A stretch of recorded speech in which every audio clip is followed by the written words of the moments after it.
happiness. Truth is, it ain't always bliss. We endure, we overcome, we're knocking down doors, no one will take us out. We keep pushing, removing all doubt. If nothing else, we believe in each other. We are the keepers. They are our sisters and our brothers. So no matter what, we stand in unison. Refusing division, we got each other to the end. Their bitterness created a cohesiveness. We are united. No one will ever be able to comprehend. This love and happiness, truth is, it ain't always bliss. We endure, we overcome, we knocking down doors, no one will take us out. We keep pushing, removing all doubt. As long as we don't give up, the voices of our fallen will outshine the corrupt. So there it is, you know the vibe. Acknowledge the truth, you can no longer hide. This love and happiness, it ain't always bliss. It's a new way, vision forward, all open doors, a new kind of love and a new kind of happiness.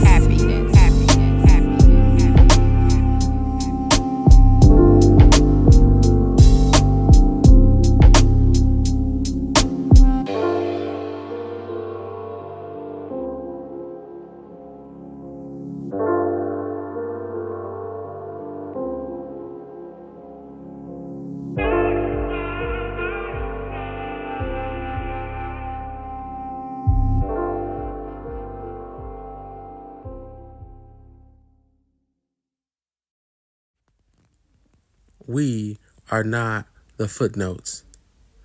They told our story in margins, penciled thin, as if it was something you could skip over.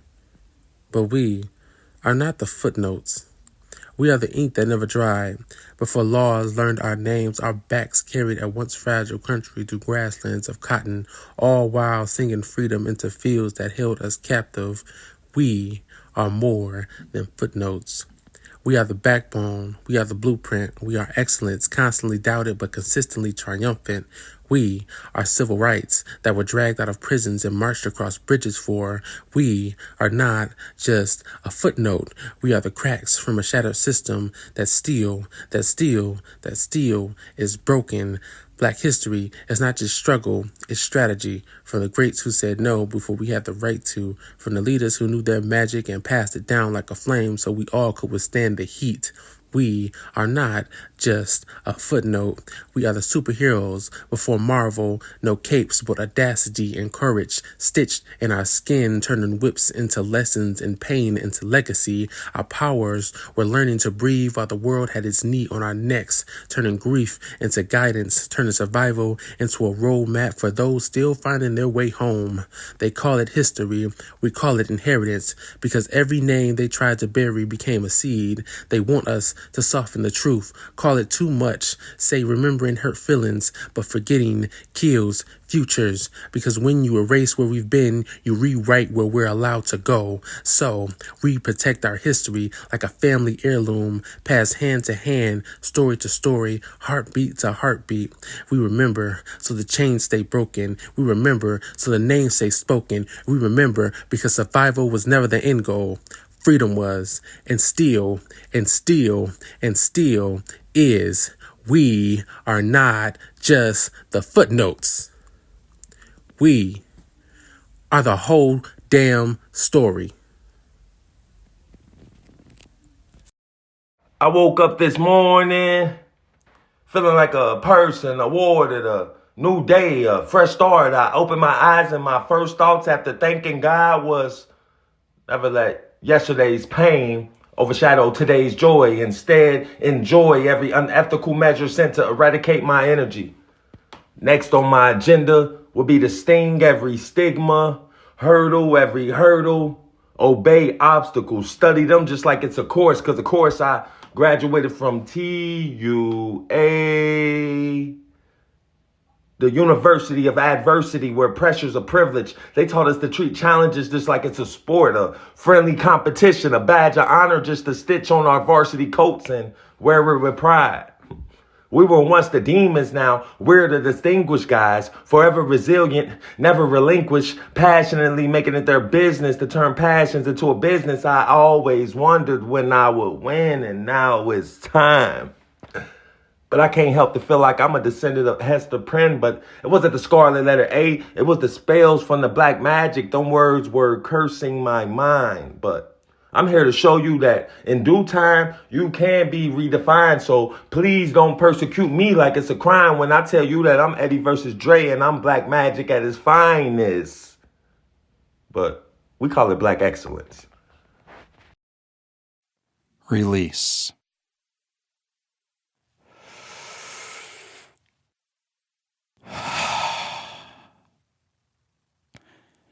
Even when you exhale, you're releasing. We know that science tells us we are inhaling oxygen and in general exhaling carbon dioxide. Release.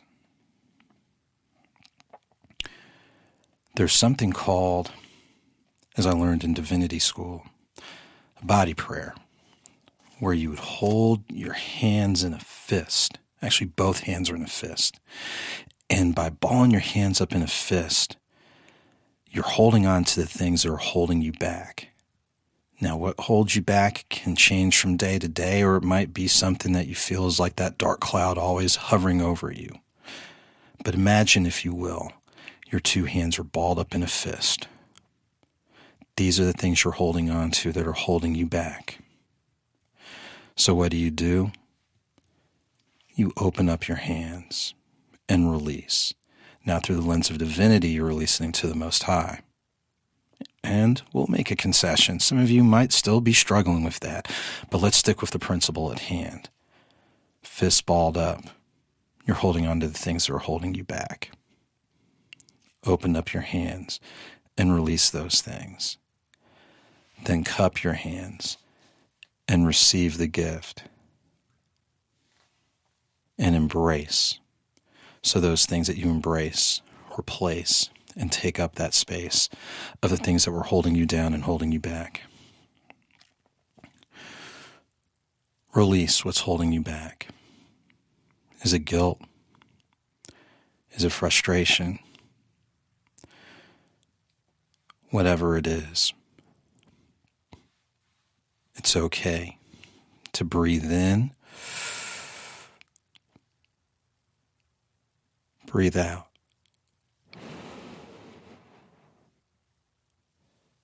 Release to help regain your inner peace.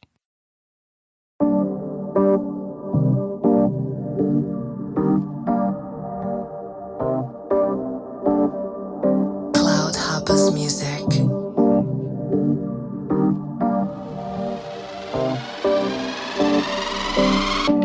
Offended? Does my black offend you? So much so that you walk on eggshells pretending this life isn't hell? Oh, my black offends you. So much so that you're afraid to tell the world you are offended too. You think my black offends? So you hide behind a fake smile, remove that pathetic grin. Despising my hair and my nose, my skin and my clothes, my speech and even the food that I eat. Words that unite shine by blank stares and eyes. Justice scoffed and still denied. Dedication, amplification, voices won't be denied. My black offends you, yet not standing for something means we fall for everything. See it injustice before our eyes. Laws with loopholes. Why, oh why are murders justified? Every day shine your light. Silence can't be quantified. Accept responsibilities, accountability. Let them know the truth. Many smile in our face and disguise a disgust for our race. Yet King said, let love conquer hate. My black offends you. So continue uncovering heartache with band-aids. Looking away, not addressing issues. Blatant layers, desperate, trying to escape. My black skin offends you. I'm offended too. Can't lose focus. Remember where hope is. Replace the old, the young will grow. Malcolm asks and I want to know. Our future is our kin. Tell us, who taught you to hate your skin? Nichole Shirell, poem.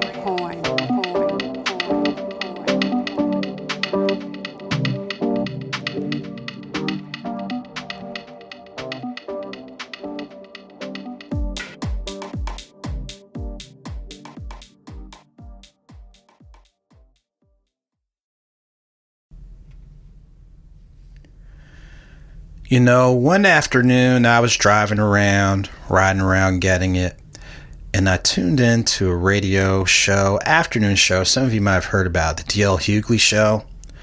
And, of course, some of the things I agree with, some of the things I don't agree with, some of the things are funny as all get out. But there's something that he said that, yes, was delivered in a comedic manner, but there's really nothing all that comedic about it. He said, the most dangerous place for a person of color is in white folks' imagination. And at first I'm like, wait a minute. I know some good people across the board, all black, white, red, green, and yellow, all that type of thing. People from where I grew up in North Jersey, Central Jersey, where I went to college, when I first moved to Georgia, people that live here now, all over. So I'm like, bruh, maybe you went a little bit too far.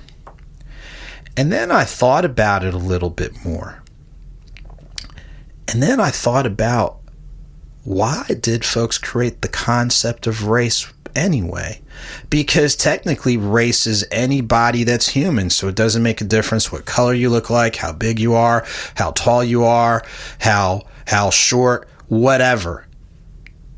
So why was the concept of race manipulated to where white is one way, brown is one way, yellow is one way, but when you get to black, oh, hell no. And then I think about, I don't know, things in this country. Slavery kind of means something. The undercutting of Reconstruction, Jim Crow, civil rights, the Night Riders, the slave patrols, and all that type of stuff. Treatment of black folk is less than human? Or thinking that there's some maniacal stuff. So I think about the misrepresentation in, what was that bad film? Birth of a Nation, eyes bulging out, looking all this and that, the misrepresentations of Africa and countries. You think about, people forget the nose and lips of the Sphinx shot off by Napoleon's armies, all this type of stuff. Even the Punic Wars, where after they burned and destroyed Carthage, which is basically northern Africa, they put salt all over the ground so nothing could grow. And then I wonder, why is there such vitriol? Why? I mean, what did black folks ever do to anybody? Seriously, I don't recall Africans going into Europe or Asia to take stuff over. I don't remember them enslaving people of a lighter pigmentation across whatever ocean, lake, river, Jordan, whatever you want to call it. I don't remember all that.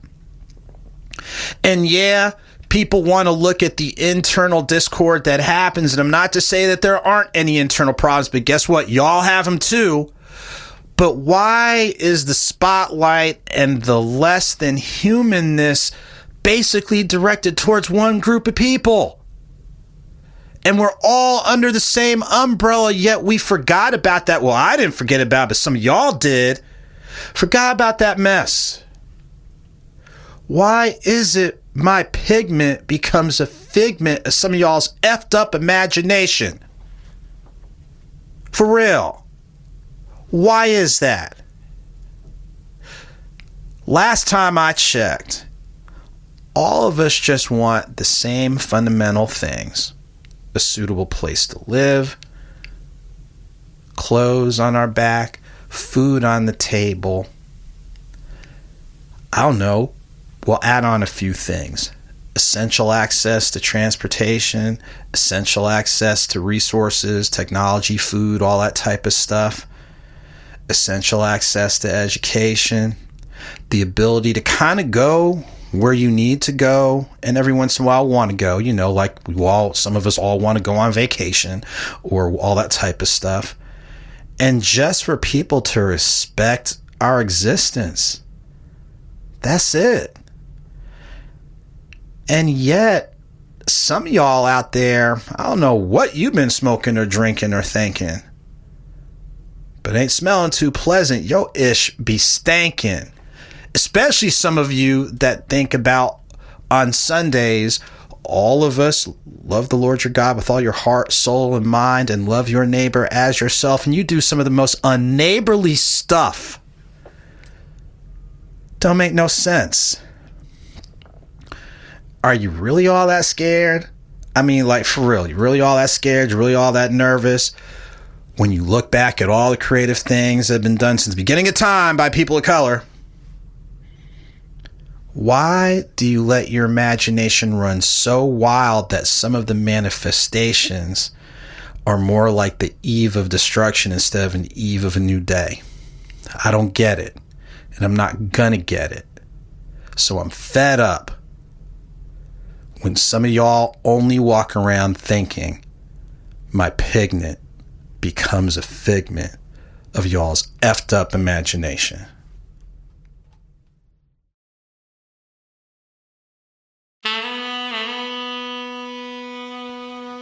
The Lord is my shepherd, I lack nothing.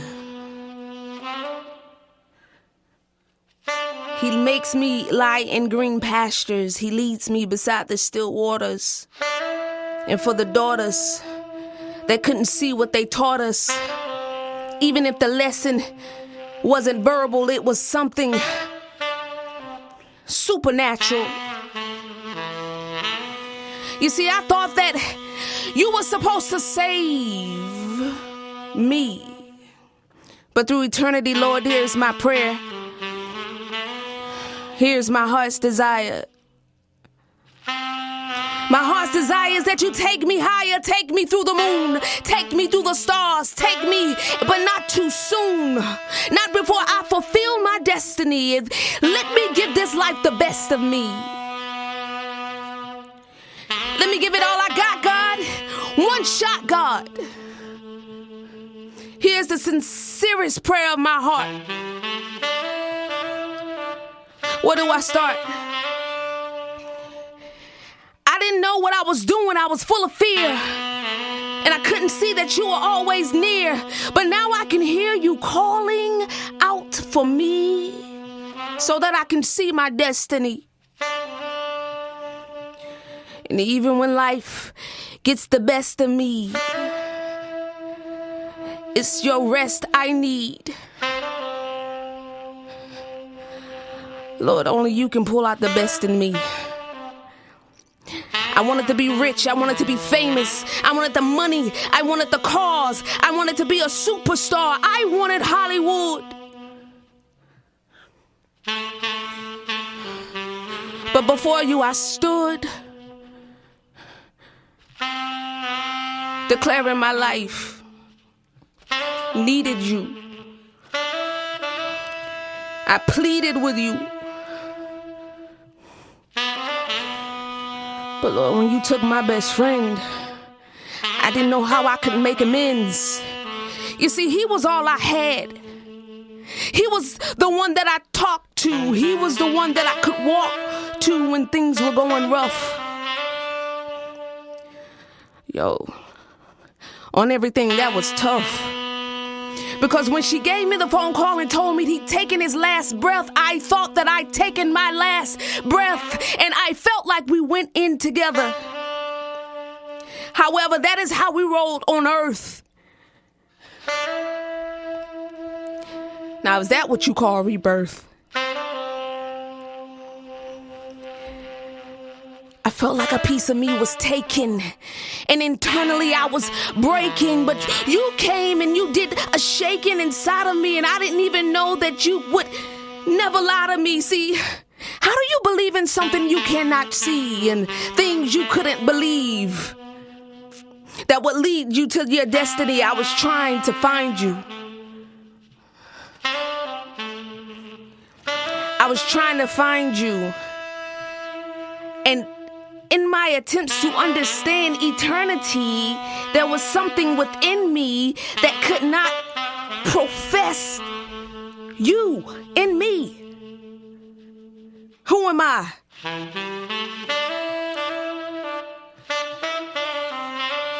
Who am I to you?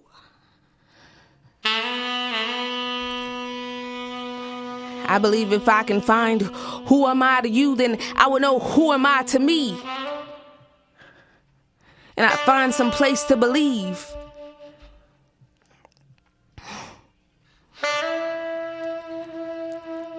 Lord, you found me in the midst of a broken place. You found me in the midst of a broken place. You found me in the midst of a broken place. Now I know my space. Now I run this race at my own pace. You and me. Show me the next position. Show me my next disposition.